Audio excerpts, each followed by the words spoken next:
कि इसमें ना नीतीश बाबू की गलती है, ना मोदी साहब की गलती है, ना सत्ता पे बैठे हुए लोगों की गलती है। मैं कहूँगी सबसे बड़ी गलती बिहार के आवाम की है। आप हमेशा ऐसे मुर्दों को गद्दी पर क्यों बैठाते हैं जो बाढ़ को मलाई का साधन समझते हैं।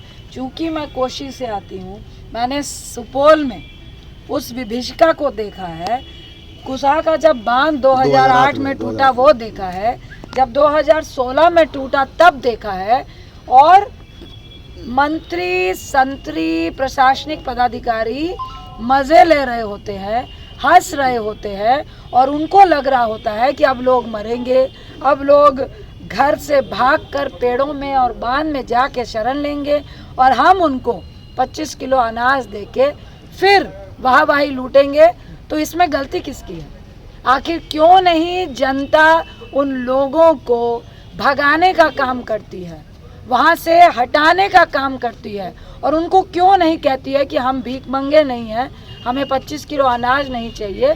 उसका परमानेंट सल्यूशन है, उसका स्थायी निदान है। लेकिन हर साल ये खाने पकाने का रास्ता है और एक बहुत मोटा अहम रास्ता है, जिसके कारण अभी भी जो आपने रिसेंट सुना होगा कुशा में ही, हमारे सुपौल में ही जो कुनैली के पास है, बांध बोला टूटने वाला है और रात में लोगों ने नहीं, प्रशासन और मंत्रियों ने मिलकर तोड़ा।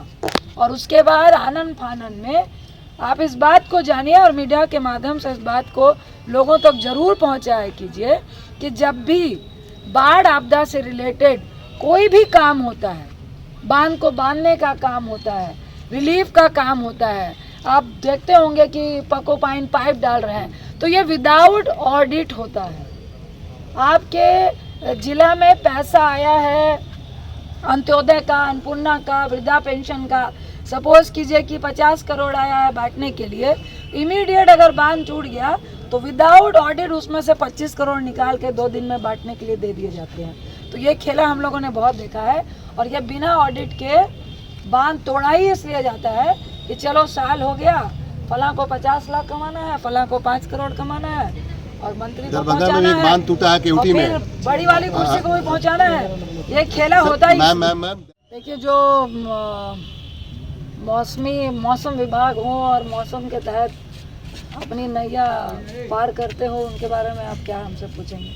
हमारे बुजुर्ग हैं, पासवान जी की हम इज्जत करते हैं, भारत जी की इज्जत करते हैं, बस इतना ही काफ़ी है। और मैं कहूँगी कि वो आप उनकी बातों को कितनी तवज्जो दे रहे हैं ये महत्वपूर्ण है। नहीं, चाचा भतीजा की लड़ाई भी बिहार में तो साफ नज़र आ रही है, जिस तरह से एक दूसरे पे वार हो रहे हैं और पीछे से कोई चाल चल रहा है। इस पे हमारा बिहार समझदार है और हमसे किसी की भी पर्सनल दुश्मनी नहीं है। चिराग जी यंग जनरेशन को लेकर आए हैं और यंग पॉलिटिशियन है और यंग पॉलिटिशियंस को आना चाहिए। हम दोनों को देखिए, ये राजनीति का फील्ड है और राजनीति के फील्ड में दाम, सान, दंड, भेद सब चलते हैं और राजनीति का ही ऐसा फील्ड है कि अभी चिराग साहब तो नए एक्सपीरियंस हो रहे हैं, उनको ऐसे एक्सपीरियंस और होंगे, क्योंकि ये सच है कि राजनीति में जब तक आपसे लाभ दिखता है तो लोग आपके साथ हैं। और ये जो सच्चाई पुरानी चली आ रही है कि इस राजनीति में ना बेटा बाप का हुआ है, ना बाप बेटा का हुआ है, तो ये तो चाचा भतीजा। आखिरी सवाल मेरा है, ये सवाल बेहतर होता कि आप मुख्यमंत्री साहब से पूछे, आपको क्या लगता है, क्या कहेंगे इस पर? भाजपा अलायंस से पूछे।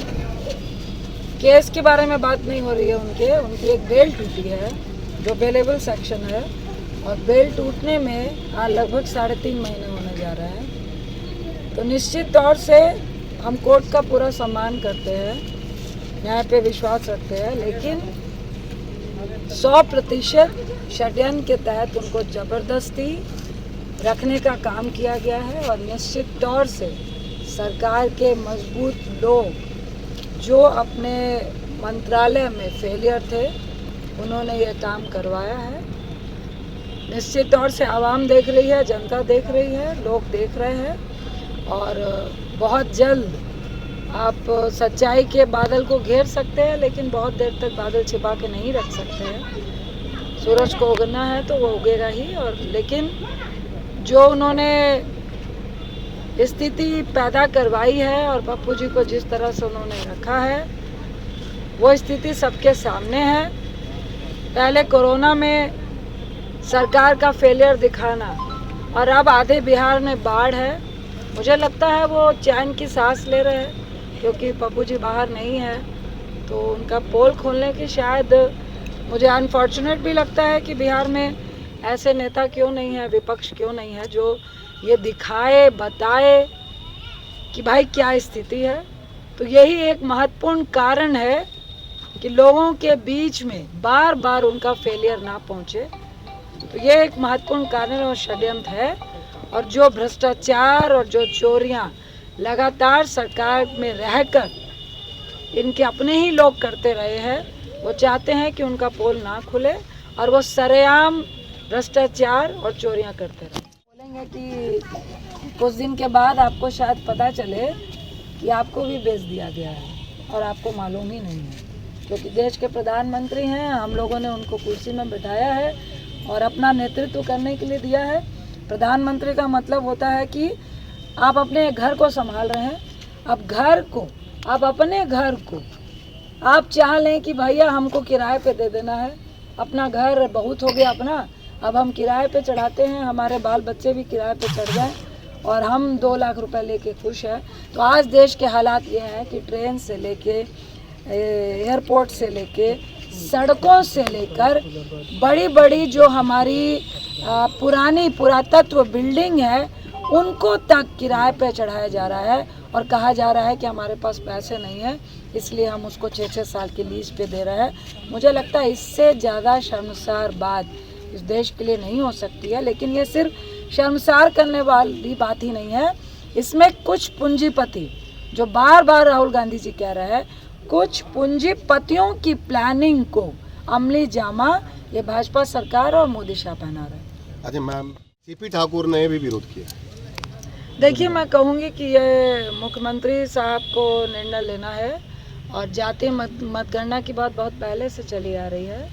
क्योंकि देखिए, अगर आप हमसे पर्सनल पूछेंगे तो हम सरदार फैमिली से आए और फिर पप्पू जी से मेरी शादी हुई, हम अब ओबीसी कहलाते हैं। लेकिन अगर आप हमको बोलेगा कि किसी रिजर्व सीट में आपको लड़ना है तो हमको नागवार है, हम लड़ लेंगे बिल्कुल जनरल सीट से।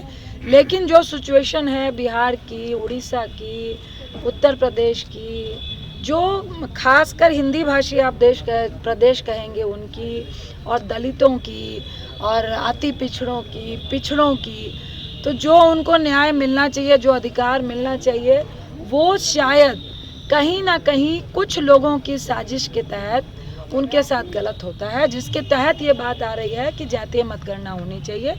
अगर नियत में खोट अगर नीतीश बाबू के भी नहीं है और पीएम मोदी के भी नहीं है और वो बार बार ओबीसी की बात करते हैं, पिछड़ों की बात करते हैं, तो उनको जातीय मतगणना दे करनी चाहिए, इसमें कोई आपत्ति नहीं होनी चाहिए। आज लालू जी ने आवाज़ उठाई कि जो जातीय जनगणना, जो मैं सांसद था तो मैंने आवाज़ उठाई थी, सबसे पहली आवाज़ उठाया वो मेरा है। देखिए, मैं कहूँगी कि इसमें बहुत सारे जो खासकर बिहार के ही, क्योंकि बिहार ने उन चीज़ों को बहुत झेला भी है, तो निश्चित तौर से चाहे लालू जी हों, कर्पूरी ठाकुर जी हों, हमारे जितने भी यहाँ के नायक पॉलिटिशियंस हुए हैं, उन सब ने इन बातों को उठाया। और मुझे लगता है कि आगे भी ये लगातार, अगर मुद्दा सिर्फ चुनाव ही नहीं रहेगा और सिर्फ चुनाव को देखते हुए, और आज गठबंधन है तो ये मुद्दा उठ रहा है, कल गठबंधन तोड़ना है तो इसलिए ये मुद्दा उठ रहा है, अगर इस नियत से पॉलिटिशियंस इन मुद्दों के साथ, आवाम के साथ खेलते हैं तो ये सिर्फ खेल रहेगा, ना कि किसी को इसका लाभ मिलेगा। अगर आपको हमारा वीडियो पसंद आया हो तो इसे लाइक करें, सब्सक्राइब करें और साथ ही बेल आइकन दबाना ना भूलें।